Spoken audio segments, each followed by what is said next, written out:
Allahu Ekber, Allahu Ekber. Fitrə zəkatı hər il Ramazan bayramı ərəfəsində müsəlmanların yerinə yetirdiyi mühüm dini və sosial vəzifələrdən biridir. Bu faydalı əməl həm ibadətin bir hissəsi, həm də cəmiyyətdə ehtiyacı olan insanlara dəstək məqsədi daşıyır. İlahiyyatçıların fikrincə, fitrə zəkatı Ramazan ayı boyunca tutulan orucun mənəvi kamilliyini tamamlayan bir ibadət hesab olunur.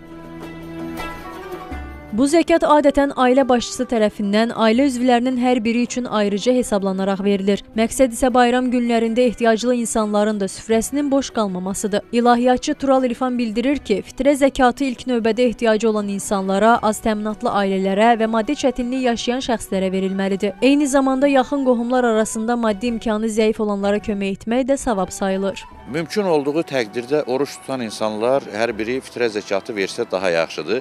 Şübhəsiz ki, İslam dinində bütün ibadətlər, itayətlər məcburi qaydada deyil, tövsiyə xarakterlidir və eyni zamanda insanların gücü yetdiyi miqdarda, həddə bunlar əmr olunur.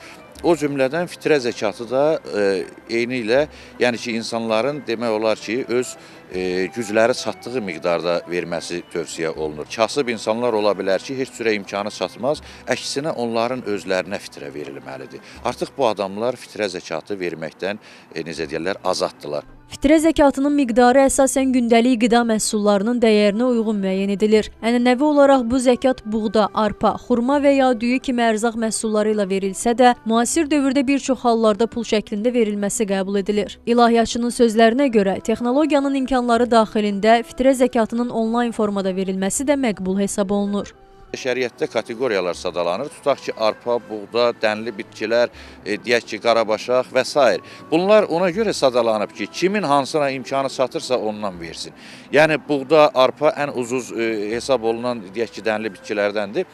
Onların 3 kiloqram təqribən adam başına düşən məbləğini, deməli, fəqir insanlara, kasıb insanlara, onun pulunu təbii ki, təqdim eləyə bilərlər. Maddi imkanı yüksək olan insanlar var ki, bugün, məsələn, kişmişlə xurma ən bahalı, deyək ki, ərzaq növlərindən hesab olunur. Onların məbləğini də verə bilərlər, minimum məbləğində. Yəni ki, ola bilər ki, maksimum versinlər və yaxud da daha artıq səxavət göstərsinlər. Bu, onların baş ucalığıdır. Fitrə zəkatının Ramazan bayramı namazından əvvəl verilməsi tövsiyə olunur. Bunun əsas səbəbi isə ehtiyacı olan insanların bayram gününü daha rahat və sevinc içində keçirməsinə şərait yaratmaqdır. İlahiyyatçı həmçinin vurğulayıb ki, bu ibadət yalnız dini borcun yerinə yetirilməsi deyil, eyni zamanda cəmiyyətdə mərhəmət, paylaşma və həmrəylik kimi dəyərlərin güclənməsinə də xidmət edir.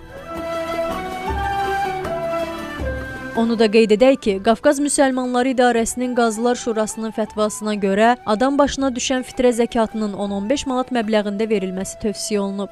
Ayşən Sərdar qızı Üzeyir Ağayev, Xəbər ertəsi.